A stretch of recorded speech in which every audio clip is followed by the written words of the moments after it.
Good morning, wrestling fans. Welcome to PWR Today for Thursday morning, June 16th, 2022. The man they call Meathead and the Matthew Thomas of the Matthew Thomases of the world, Matthew Thomas. Hey, Matthew, do you remember there's another Matthew Thomas Morgan out there that's also a big fan of yours? I know. Yeah. He's I He's think in government work now. he is. Yeah. I forget what part of the country, but Florida, I believe. interesting. Yeah. I mean it's more power to him, man. Best of luck to the other Matthew Thomas out there. You know, it's funny. He is currently a city commissioner in Longwood, Florida. He is known by his time in Total Nonstop Action Wrestling, where he was a two-time TNA World Tag Team Champion. Thank you to the Google. When you type in Matt Morgan, the first thing that comes up is not wrestler. It's American politician. Fantastic. Well, we'll have to do get some of our interns do some in-depth reporting on kind of what he's been able to accomplish out there and kind of his greatest hits there. Yeah, there you go. And, he spent a little time in WWE as well. But somebody that spent a lot of time with PWR is Matthew Thomas. He's going to tell you who the sponsor of the program is. Well, regardless of, who I'm spending time with or where I'm spending time, I like to be clothed in the most premier clothing brand out there, and that's Collar and Elbow Brand, available exclusively at collarandelbowbrand.com. Browse your browser on over there to that website, enter promo code Linda K. LINDAKAY saves you 10% off. And you will save some money. Hey, let's talk about something from yesterday's program. This isn't something we normally do, but I've got to bring it up. With Linda Kay and the man referred to as Matthew Thomas, you guys mentioned about Hog Wild and Road Wild, and you couldn't get your WCW stuff lined up. Matthew Thomas, I am here. You guys were absolutely correct. I was screaming at the radio, listening to it, going, you guys, come on. How do you not know that there was one Hog Wild and 3 Road Wilds? I mean, that's we would think a man as WCW Meathead would know that. And have you ever thought about teaching a course on WCW history? You know what? You need to petition various colleges, various institutions of higher learning, and say, "Hey, I would like to teach a course on WCW." I thought I had that coming up in September, but we'll have to figure that out. I think you would have some luck, man. I mean, if I'm in college, man, I'm taking a WCW class. Now, let me throw one more thing out there. Do you know why it was changed from Hog Wild to Road Wild? Was it potentially a trademark issue with Harley? The term hog. Yeah. Right there. Yeah. That's it. Because remember, Sturgis is a huge, Sturgis motorcycle rally. So, I mean, that's why they did the hog. And I think they skirted the line there. Kind of like Hollywood Hulk Hogan wasn't allowed to use Hulk for a long time. You know what? We got together for WrestleMania. Even though it's not specifically wrestling related, we need to bring back those days of Hog Wild and Road Wild. I think you, me, and Linda need to go to Sturgis for the rally and report live from Sturgis. Do you think the Sons of Anarchy will be there, or at least the Sons of Cudahy? Well, you got a bit of history with the latter. Yeah, the Sons of Cudahy. Coming up in the new book, sounds like a you problem from the man they call Meathead. Ghostwritten by somebody else because I can't write.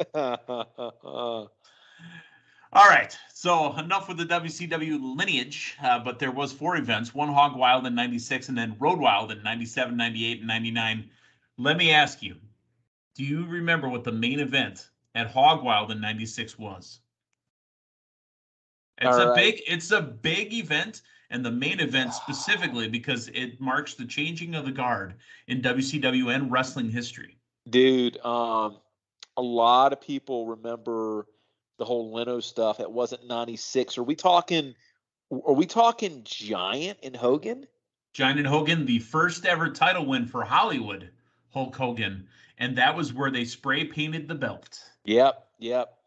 Oh my goodness. Well, that's fantastic. I was glad I was able to go back in the annals of my brain and retrieve that bit of information. Well, what? I'd be a top student in your WCW class. The Leno stuff was in 98. That was DDP and Leno taking on Hollywood Hogan and Eric Bischoff.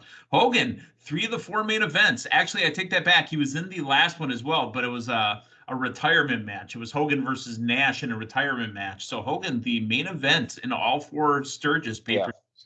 Well, and going for something like that where you've got casual wrestling fans at best. You need to put the guy that everybody's going to know, and I think the guy that everybody recognizes. It's going to be Hulk Hogan. Well, how would Vince McMahon have booked that? Oh my goodness, that's a very, very good question, isn't it, Meathead? Well, we got some Vince McMahon news. There's two stories that are really out there right now that are pounding to pavement, and both of them not good for Vince McMahon. First off, there is backstage news on allegations that are against Vince McMahon and John Laurinaitis. Now, he is being investigated, allegedly, by the WWE board of directors. Remember, it's not just Vince owning a company and doing whatever he wants, right?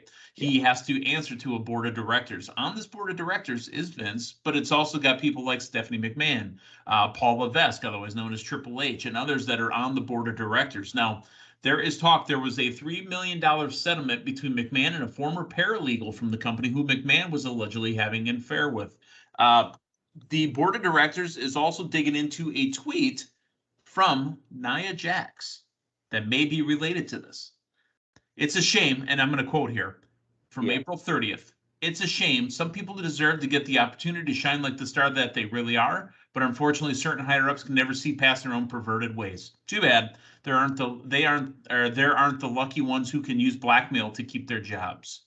Interesting. I hit missed that in the coverage so far. That's So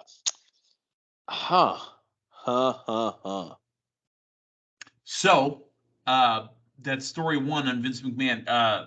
Matthew, your thoughts on?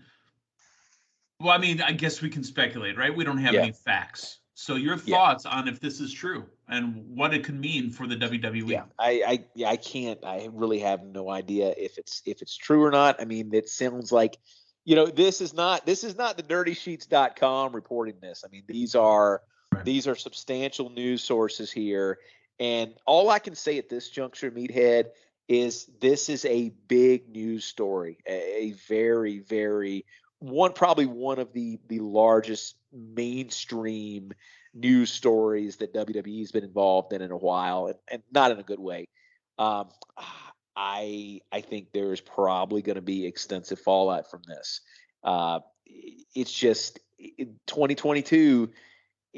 Something like this could have potentially flown under the radar a decade or so ago. I think with a publicly traded company with board of directors, we might potentially see some pieces moved around that we didn't necessarily think we would see in WWE. So when you say move around, that makes me think of like the Catholic Church, how maybe a clergyman might come under, I mean, hear me out on this, how a clergyman might come out, or might be under an investigation. Oh, he's been reassigned, he's been relocated. Are you saying then Vince McMahon just might be maybe taken out of this position and put into another position, kind of like Robert De Niro in Casino in Vegas. Oh, now he's in charge of entertainment at the casino, but he's not running things.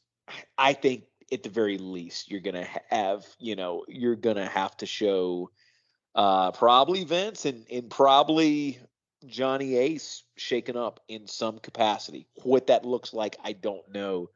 But I think that WWE, board of directors, WWE as a company and not just Vince McMahon, they're going to have to make some type of move, if for nothing else, posterity at this point. Well, even if Vince McMahon stepped down tomorrow, right? Even if he stepped down tomorrow and said, you know what, he's going to be busy because coming up on July 11th, there is a trial date between himself and Oliver Luck. Now, twofold. Oliver Luck was the original commissioner of the original XFL when it was running during the, I think it was the late 90s to early 2000s. I forget what year it was, but it might have been 2000. But he was the commissioner of the XFL, and his suit alleges that Vince never paid him. Vince McMahon is suing Oliver Luck, saying that he incurred damages of over $572,000 as a result of Luck breaching his contract and his duties. Yes, I said duties. And the two of them couldn't come to an agreement. They had a meeting that lasted all of 9 minutes, and they're going to trial, and they're suing each other. My goodness. Now, Oliver Luck, by the way, before you get into this, do you know who Oliver Luck is? He's Mr. Luck's son. Well, yes, Matthew Thomas. Oliver Luck is a former NFL player who is also the father of Andrew Luck, the former first-round draft pick from the Indianapolis Colts who retired early. Did not know that. Wow. All right, so go ahead. Your thoughts on Vince and his legal troubles? Man, Vince back in the news in a big, big way here. I mean, Vince historically, and I know McDivitt's been quoted in a lot of this. I mean, Vince has historically had a great legal counsel. So we'll see. We'll see where this lands. I don't know. The XFL case, man. I don't have a ton of familiarity with it. So it'll be interesting to see what comes of it. And really, the first story we mentioned. I mean, that is going to be kind of the PR. I almost said PR, then I said public relations, and I already used the acronym. But that's going to dominate the news cycle here for a while. And you stop and think about these last 2 weeks of pro wrestling news, man. I mean, we go from Punk injured to Cody injured to everything with Jeff Hardy, and now this Vince stuff. This has been a crazy 2 weeks of professional wrestling news. Yeah, it's pretty odd. Now, the current owners of the XFL, which are going to be launching next year, The Rock and Danny Garcia. Now, Danny Garcia is his longtime. I don't know if they were in a relationship, whatever. And she's referenced and she has a character on Young Rock, but she's his partner. She's a mogul, chairwoman, entertainment magnate, founder, investor, producer. She's been a pro athlete, philanthropist. I mean, so him and her, they do own the XFL, and that will relaunch in their vision. So we'll have to see how that goes. Right now, the United States had one football league, then the USFL launched in the return from COVID. And now the long-awaited return of XFL in its third incarnation will happen next year. So, Matthew, lots of stuff happening. Lots of stuff kind of popping off here. We got one more bit of news that I want to get at, and the Jeff Hardy story does not go away. There are talks that Matt Hardy was with Jeff Hardy up until a couple hours before he was arrested. Now, Jeff Hardy was not supposed to be driving. There's video out there of his arrest. And was Matt Hardy also involved in what Jeff Hardy was doing that night? We've talked about how Jeff needs help, and I was heartbroken the moment I heard this and said, I just want the man. I don't care that he's a wrestler. I want the man to get healthy, get a sponsor, get help, get treatment, whatever. But I mean, you need the help of your family and your friends. Is his family and friends part of the problem, or can they be part of the solution? That's a loaded one. I know. Yeah, no, it's tough to say, and it's tough in the fact that these are demons Matt has fought as well too. So, man, it's really, really tough to say. I mean, I think my first takeaway from all of this is get the guy away from the wrestling industry. I mean, it does not appear to be helping his cause. And I mean, the focus has got to be on getting the guy healthy, getting the guy to not put himself and others, their lives in jeopardy, as he has done on multiple occasions. As far as the family dynamics, man, I don't know it. So I can't really speak to it, but I think that the professional wrestling industry in general, it needs not be in the same conversation with Jeff Hardy right now. A quote from Matt Hardy is, "Recovery isn't a linear process, and I'll continue doing whatever I can to help my brother be healthy. Being healthy and well is the most important thing for Jeff, his wife, his children, and our family at this time." I agree, 100%. Yeah. So I enjoy when we have the be it the wrestling community, be it the human race congratulating each other on their landmarks of sobriety. I see it with Dustin Rhodes all the time. Yeah. Hey, I've been 5 years, I've been 10 years, whatever it's been. That's absolutely fantastic. Let me read this statement real quick from Tony Khan in All Elite Wrestling. "We were able to resume contact with Jeff Hardy this afternoon. AEW does not condone Jeff's alleged behavior. We've made it clear to Jeff that we'll assist him in getting treatment for substance abuse issues, which he has indicated that he's open to receiving. In the interim, he's suspended without pay, and he can only return to AEW upon successfully completing treatment and maintaining his sobriety. If your loved one needs help, please reach out to Sam Shaw's National Helpline, and then it gives a number. So I really do appreciate Tony Khan, AEW, putting it out there that, look, you're not fired. We're not going to kick you to the road. We'd rather help you. We'll pay for the treatment. Well, there's a job here for you. If you can show that you can be clean, we got you. Matthew. Did you say that was a number you can call to reach Sam Shaw? No. Sam Shaw was just in an NWA title match, 4-way over the weekend. Interesting. And he'll paint you a picture from what I understand. No, I mean, that's only if you use a filter. Thank you. I'll be here all week. Do you know the song? Do you know it? Do you love it? I'll have Filter did a song called "Paint a Picture." Filter, the Hey Man, Nice Shots guys. Their second biggest hit was called "Paint a Picture." Continue. And I mean that's all Tony Khan can say at this juncture. The only thing that I take away from this statement that kind of makes me wince a little bit is, I mean, he's got his go and complete this, and then you can wrestle again. And as we've said from the start of this, I just think top priority needs to be getting Jeff clean. And this almost sounds like, you get to wrestle again if you take this step and this step. And I was gonna say I wouldn't read too deep into that. Yeah, no, I mean it's and again, this is coming from me in what I think that Tony Khan's got a statement he's got to issue, a press release. So I don't think there's anything wrong with that. That's my only initial takeaway. But yeah, and as we'll get to a little bit later, I know there was a lot of discussion with us on their booking of Dynamite, and I guess they did go on with the show, so to speak. We'll get there, and let's talk Dynamite right away. This was Road Rager, and they're going to be doing 2 nights of Road Rager. It'll be in St. Louis, Missouri. Obviously, it was live last night with Dynamite, and then they'll probably be taping. Hey, Meathead, does that mean that the next one they're going to do is going to be called Hog Rager? Well, that was my nickname in college, where my hog was always on a raid. But anyway. Let's talk about the Road Rager in St. Louis. And, I love that AEW's out there. I don't know if you saw the pictures. Britt Baker, Reba, Powerhouse Hobbs, Ricky Starks, Thunder Rosa, all at the Cardinals game early in the afternoon, able to make appearances. Let's talk about the night. They open up with hair versus hair. It was Jericho, followed by the Jericho Appreciation Society defeating Ortiz, and he had Eddie Kingston out there. This broke down into just a lot of insanity. I really thought that Jericho wasn't going to do it because of the rock and roll stuff, and I thought that Ortiz Ortiz was going to shave his head, and I thought that he could really work with a shaved head. So, I mean, if you're picturing what they would look like bald, I thought Ortiz was the right call.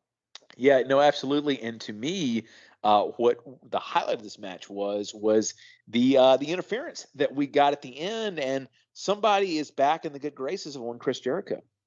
Oh yeah, Fuego del Sol interferes in the match, causing Jericho to win, but they pull the mask off. It's not Fuego del Sol. It's Sammy Guevara and Tay Conte, now part of the Jericho Appreciation Society. Yes, and if you're going to boo Sammy anyway, AEW I think decided you're going to boo Sammy on their terms, and I think this was very, very effective, and it gets them out of the orbit of the whole Dan Lambert storyline, which was going a little bit odd. Pulled them right away, right out of that. Yeah, and I mean, this is kind of the trajectory Sammy took initially. He's in a heel stable, and then people grow to love Sammy. So it kind of felt like Sammy came back home. Well, that's talking about the Dan Lambert orbit.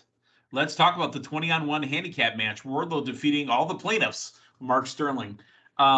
This is the first time I've noticed that Justin Roberts' voice changed and was very high-pitched because I kept hearing a female on the microphone. Plaintiff number 1, 2, 3, and 7 have been eliminated. Plaintiff 5, 6, and 4 have been eliminated. He's going through his Peter Brady phase. Plaintiffs number 14, 17, 19, 20, 13, and 11 have been eliminated. It was terrible. I mean, the match was fun, but you know what? Knock it off. So that was terrible. Meathead, I liked the Plaintiff number 8 has been eliminated. The poster for this match more than anything. I don't know if you saw it or not, but when they were teasing the show, they had basically like a an event poster done, and it had all 20 plaintiffs in one of the little judicial scales or whatever you call it versus Wardlow. And this thing sounded much better in theory than it did, actually. Actually live. I'm glad it was quick, and I'm glad the they got it. setup was even okay because it's like, you had all these and but you know what was missing, right? Yes.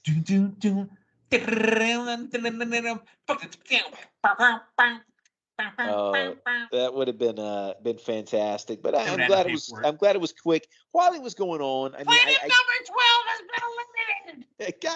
If you watch the audience, like they seemed a little bit confused as to what to do. I mean, they didn't get booed or anything, but it was just a little bit of, you got the feeling that this is not really AEW's lane, and they were potentially kind of just, feeling that out audience of where was there to see all the surprises from New Japan, so that was not their kind of match. And by the way, one more, Matthew, plaintiff number 10 has been eliminated. And I want to say last night too, another very well lit crowd. I thought AEW had. Well, it's because they had people in the building. That's what it looks like. Amazing. That's why Raw was so dark, because they had 3,000 people there. Exactly. Matthew, first of many New Japan talents to kind of walk through the Forbidden Door and be on Dynamite last night. Will Ospreay defeats Dax Harwood. An incredible match. Yeah. But it wasn't so much about the match. That got overshadowed by everything else that happened at the end. Yeah. Go ahead. Yeah. Match was great. I really haven't seen Ospreay in action, so this was a good, one-on-one introduction there, but we would get a very welcoming return at the end of this match. Well, besides plaintiff number 10 being eliminated. All right, that's my last one. Because that's what it was like, folks. Yeah. I'm sorry. Every time I heard it, it kept bothering me. We had a bunch. So after the match, we had Aussie Open, the Great Okan, and Jeff Cobb come out and attack Dax. Here comes Cash Wheeler and Roppongi Vice to come out. And then a guy with some sunglasses and a half-bent thumb came out. And he went face-to-face with Will Ospreay to set up a match at Forbidden Door. Will Ospreay, Orange Cassidy. Yeah, good to see Cassidy back. And, I mean, maybe there were some people that were on the fence with this that, not as familiar with the New Japan talent, but they like them some Orange Cassidy. So maybe that'll get a few more eyes on the pay-per-view. I will say this much. The build-up to Forbidden Door, what this feels like that AEW doesn't traditionally feel like. This feels like, to me at the very least, a WWE build to one of WWE's monthly pay-per-views. Everything feels really quick. It feels really rushed, and it makes me really appreciate how AEW traditionally does a really good job of their long-term booking and their long-term storylines, because everything in the last couple of weeks, man, and of course you're dealing with people you don't normally have on there, so that makes it feel a little bit different anyway. But these shows don't necessarily feel like traditional AEW shows. No. They feel very, very much like setups to sell the pay-per-view like we traditionally see from the WWE. Yep, absolutely. Let's go to another setup to sell a pay-per-view. Jon Moxley and Hiroshi Tanahashi face-to-face. This is the first time we're hearing Tanahashi speak. And to cover up his... I won't say lack of English, because he can speak English. I mean, obviously there's a huge dialect issue there. But then that's when the rest come out. Here comes Jericho again. And he's flanked by Sammy Guevara and Tay Conte. You know what? He goes, maybe instead of a spike to the eye, how about a fireball out of face? Because I'm a wizard. And then he pointed out that he beat Tanahashi at Wrestle Kingdom. So Tanahashi, told him to shut up. Here comes El Desperado and Lance Archer of Suzuki Gun. Again, Matthew, this is, I don't like when we agree because I want us to have differing points, but this is where I think we agree. Yeah. I don't particularly enjoy this because I have to now learn the background to 20 other effing wrestlers because I have no idea what's going on. I recognize Lance Archer.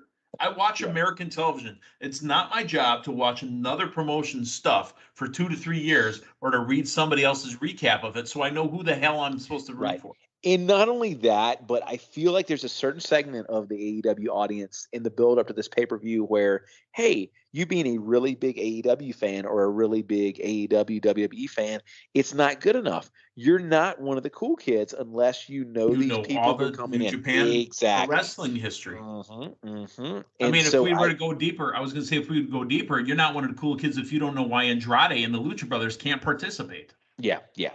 And so I'm not going to say they're doing more harm than good because I don't think that's the case, but I think that it is. I don't think it is enhancing the AEW product for the Oh, not at better. all. It might be enhancing, if they've got a very wide, vision of professional wrestling. Maybe they think it's a wider professional wrestling product, but AEW as a brand that is competition to WWE, as that other big professional wrestling brand in the US, I don't think this is necessarily the best move to enhance AEW as a brand. No. Now, if the hope and the thought process is to get more eyes on AEW, say to maybe go do a show in Japan or wherever else New Japan does shows, that's fine. I understand that part, right? And maybe it's, if this becomes a yearly thing where they have the Forbidden Door pay-per-view, then, does that mean that, maybe New Japan gets over this year and maybe AEW gets over next year? Whatever they got worked out, that's fine. However, I'm not as invested in this Forbidden Door because I shouldn't have to learn the history of all these people. Now, 4 to 5 years down the road, if I see these same people, then I'll be more invested because I know who they are. Yeah, I shouldn't have to continue to learn who they are. and here's the thing, and I know this is coming from, basically somebody who's more of a domestic wrestling fan, and they did it initially for a little bit too, but I think I would enjoy this more if you had almost an exclusive cross-branded pay-per-view with Impact. And give it some time. And I think they might have jumped the gun with doing the Forbidden Door with the Omega title run with Impact from the start. I think an actual solid bill for a couple of months where you can watch the other company's TV and the other company really gets something from it. I'm much more interested, in that than I am with something that doesn't necessarily, I don't know. It's easier to flip over Now to there, Access TV on Thursday yeah. and do Now your there thing. is New Japan Pro Wrestling is available in the States to watch, but you have to have that particular, cable provider's channel, or you have to be able to go to YouTube, or you can go get it on Fight TV. But again, we're being made to go look for it more. Yeah. When I want to watch AEW, it's on TNT or TBS. When I want to watch WWE, it's on USA. Those are channels that I have, and I shouldn't have to dig for your product. Now, I did recognize a face. Did you see who the commentator is for New Japan Pro Wrestling, going back to some early WWF days? I think I missed it. Kevin Kelly. Interesting. Yeah, he was actually in an AEW package last night. All right, let's move on here. So Kingston, Yuta, Santana, Ortiz ran out and cleared out the JAS, and Ortiz with a freshly shaved head. Tanahashi hit the Desperado with a sling blade. Then he and Moxley faced off at the end of the segment. Moxley says, "You're going to be calling me Ace after the program." Moxley looking really strong. The video package with Darby Allin talking about Red Dragon and Darby Allin and Bobby Fish this Friday, tomorrow night. Toni Storm had said that she said Baker was a dentist, meaning that she's studying and she knows things. Thanks, Tony. Storm stormed out of school at age 15, and she stormed out, by the way, but she knows how not to act like Baker has. She's going to take the AEW's women's division to where it should be. I have a problem with the matchup, but I didn't have a problem with the match because why did Britt Baker step up when Toni Storm touched the AEW Women's Championship when she doesn't have it? Yeah, doesn't make a ton of sense to me. I like the match, and I like the finish that we got. I mean, Toni Storm going over Britt Baker, that's a big deal. Clean. Absolutely clean. Even though Britt Baker pulled a little possum at the end there, I still loved it, even though I don't know if it was like a shoot possum or a work possum, because that shot in the corner on the turnbuckle was pretty vicious. But Toni Storm clean over Britt Baker DMD, and now the pay-per-view is set for Forbidden Door. Thunder Rosa and Toni Storm, Mexican versus Australian. So again, it's got that Forbidden Door, international feel. We skipped over it. Let's go right back to the AEW All-Atlantic Championship qualifier. Miro defeats Ethan Page with his new ring music. Miro blessing his opponent after defeating him. great to see Miro back in action. I mean, always a pleasure to see strong. Ethan Page. Yeah, but Miro, like we talked about a few weeks ago, man, they course corrected with Miro, and they've got a star on their hands. I tell you what, I picked up from Ethan Page's Taekwondo kicks. Yeah, yeah. Ethan Page is a talent, man. Don't ever forget that. All right, let's talk about the Hangman Adam Page. Literally in the last, I'd say, month and a half of his world title run, he was getting nothing from the crowd. The second he lost the belt, the guy is hugely over again. What the hell? He's one of those people, man, where and it's unfortunate it's like that, but it seems so much is the case with so much of it's in the chase with Hangman. I feel like it's a little bit of an underdog character that people kind of fell in love with him as the anxious millennial cowboy that had a little bit of a chip on his shoulder and a little bit of a drinking problem. And well, the problem was he couldn't drink enough. Apparently. Yeah. Which, by the way, Lynn and I did the show last week. But I will have you know, first time since he made that proclamation at the onset of COVID that he was not drinking random drinks from strangers in the crowd, Hangman is back to drinking random drinks from strangers in the crowd. So I don't know if I brought this up, but I heard that, and I heard that proclamation. I also don't know that Adam Page is going to get my beer. So he might get Linda Kay's beer, but he's not getting my beer this coming Wednesday in Milwaukee because the man they call Meathead buys his own beers. Now, if he wants me to buy him a beer, I will buy him a beer. It's just like T-shirts or like jerseys. My jerseys don't have that person's name on it. It has my name on it. Unless they want to pay for it, that's fine. But I will buy Hangman 1. What about if you do like a jersey swap or a shirt swap with somebody? You've done one of those? I've done that before. I've also swapped spit with a couple girls from back in the day in Cudahy. No, just kidding. The Hangman Adam Page promo was about how he wanted to take on Okada because Okada was going to be the champion, but he lost to Switchblade Jay White. Now, let me ask you this. Do you get huge Finn Balor vibes when you look at Jay White? Yeah, I can see it, man. Smaller, strong style type wrestler. Yeah. I have a little more investment in Jay White because I've seen him wrestle in Impact. I've seen him wrestle in AEW. He's been on Dynamite. He's been on Rampage, right? I mean, he's been there, but still, I don't know a lot about this guy, so why should I care about this guy? Here's what happened, though. It was going to be Hangman Adam Page against Okada for the IWGP World Heavyweight Championship, but now Jay White, Switchblade Jay White, is the champion. And he says, by the way, Hangman, I'm 2-0 against you, buddy. So Switchblade also got interrupted, or Hangman and Switchblade got interrupted by Adam Cole, baby. And he thinks that he's getting the next title shot when he said, nope, not going to be you. Yeah, and we didn't really get anything resolved here, but we got to be getting a triple threat, I would think, at the pay-per-view. It's kind of the direction we're going. I'll take it. Give me an Adam Cole, Switchblade Jay White, and Orange Cassidy for the IWGP Heavyweight Championship. Yeah. Sure. Yeah. All right, main event, Matthew. It was time for the tag team match. And let me ask you this question, as we kind of talked about Hardy earlier. Were you watching this match wondering what would it have been like if it was 3 teams with the Hardy brothers in there? A couple of spots. And honestly, does the match finish the same way before the end of the show? Does it finish the same way with new champions? I don't know, but I will say this.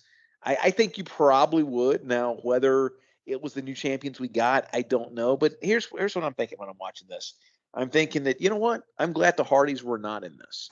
Not that it wouldn't have been outstanding, but my goodness, with everything Jeff's at right now, like crazy bumps for either one of the Hardys to the likeness of what we saw last night. I am perfectly okay with there being a couple of younger teams taking these bumps. I don't know if I wanted those bumps in there at all. Yeah. And that's kind of what I was thinking as well, is I'm okay with the match itself. But, I mean, we saw Nick Jackson busted open either from a busted nose or a bloody lip or whatever it was. Luchasaurus went through how many tables last night? It was supposed to be I think 4, there was 3 right? tables. No. I'm not talking about the final spot. I'm talking about 3 different spots. Oh, yeah. He went through 3. It was supposed to be 4 at the end. He went through 2 other tables. I guess I struggle with the hardcore for just the sake of hardcore. Without story there, right? The match was supposed to be there with the ladders because of the Hardy Boys. You couldn't change that to a normal match. Do you think you would have upset the crowd? I think the fear was that people were expecting a gimmick match and they were expecting crazy, crazy spots. And I wager to say, Meathead, that we may have got even more, we may have gotten a few more tuned up spots last night to make up for not having that additional team there. The winner of the match and new tag team champions, the first ever 2-time AEW tag team champions, the Young Bucks. Matthew, I felt it. I didn't know it was going to happen. But the second they go to the ring and show that the medic is helping carry Jungle Boy off, I'm like, uh-oh. Smell it? Uh-oh. And here's the thing. The medic or the medical attendant got through the ropes first, like, uh-oh. Yeah. Womp, womp. Yeah. Christian Cage turns on Jungle Boy. So now that the belts are off, I think they were holding that. Even if the Hardys were in this match and the Young Bucks didn't win, or if the Hardys didn't win and they kept the belt, I don't think they would have made the Christian Cage change. I think the Christian Cage change was going to happen the moment they lost the belts. Yeah. So if last night was going to be the moment they lost the belts, Christian Cage was going to go ahead and go after Jungle Boy because that was going to be the end of the tag team. Luchasaurus is probably done for a while, and they're going to put Christian Cage against Jungle Boy. Let me ask you this. Is Luchasaurus, with that crazy table spot at the end where the tables exploded, is Luchasaurus extinct? I think so. And he comes back as Bob. Oh, my goodness. Like, if he loses the Luchasaurus character, you have to write him off as extinct. Like, that's what you've got to do. No. So you're saying write him off and turn him into, like, gasoline or oil? You turn him into gasoline, Gary. No, I mean just oil, because that's what dinosaurs are. They're fossil fuel. Oh my goodness. Or let me ask you this: do you go really, really, meta with this and turn him give him a male prostitute gimmick? Because with the price of gas, like he's trying to sell himself. Oh my goodness! I think we just booked AEW for the rest of the year. Yeah, we're gonna move on from that. That is not for me. That's fantastic. Christian Cage is a heel. I'm interested in Christian Cage again. For far too long, in my opinion, he's been the buddy of Jurassic Express, and I think you've really got a storyline now that I'm interested in. I'm interested to see what Christian Cage is doing other than just being their buddy and giving those pep rallies in the backstage vignettes. We get to see heel Christian Cage in action. And how interesting is the timing, Meathead? This is a little over a week after Edge was kicked out of his group. Yep.